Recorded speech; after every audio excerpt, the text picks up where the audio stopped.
Peace. Before I head into my preschool class, I wanted to take a moment to remind those of you that greater is thee that is in you than that which is in this world. Now, what does that mean? Well, essentially, we are collective consciousness or intangible intelligence within this form. That collective consciousness has no dimension, no vector, nor does it have any boundaries, so that represents infinite potential. Oftentimes people choose to identify with components of that self or components of that intelligence, meaning we just say who we are is how we feel, or what we like or dislike, or what we choose to think. The reality of it is there are various different things that we can like or dislike, or ways in which we can feel. It's a fact that we have feelings, but our feelings are not always a fact. That is why they're not reliable or sustainable enough to represent the integrity of a foundation that represents infinite potential. So when you look at the Sanskrit word manas, M-A-N-A-S, that is where we get the word man as well as one man from. Manas in Sanskrit means mind. So that just coincides with what I'm saying right now. We are essentially mind, or collective consciousness, or infinite potential, intangible intelligence within this physical form. So this form is nothing more than a physical vehicle that we navigate in.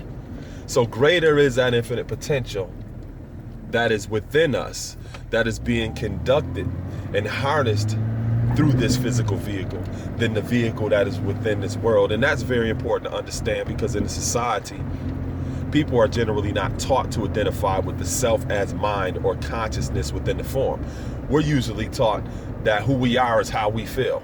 So a lot of times people have a very hedonistic approach towards life, where we just seek pleasure and strive to avoid pain. That's very limiting.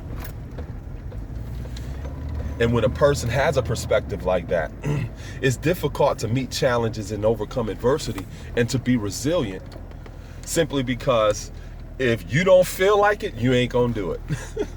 But when you know that you are infinite potential, or collective consciousness, or intangible intelligence within the form, it gives you a greater sense of purpose to overcome adversity, to meet challenges, and to be resilient. That is why various different techniques like fasting and meditation is important, because it teaches you to master this form. It teaches you to control this physical vehicle. Now, if you wanted some more insight into some of these things that I'm talking about, then I encourage you to check out my Atlantis Build Talk Radio episode. I think it's called The Origin of Self, Creation, and something else. But just go to www.soundcloud.com/Atlantis Build, and it's episode 28. So I give you a lot of insight into some of the things that I'm talking about. But anyway, here I go. So enjoy your day, and peace.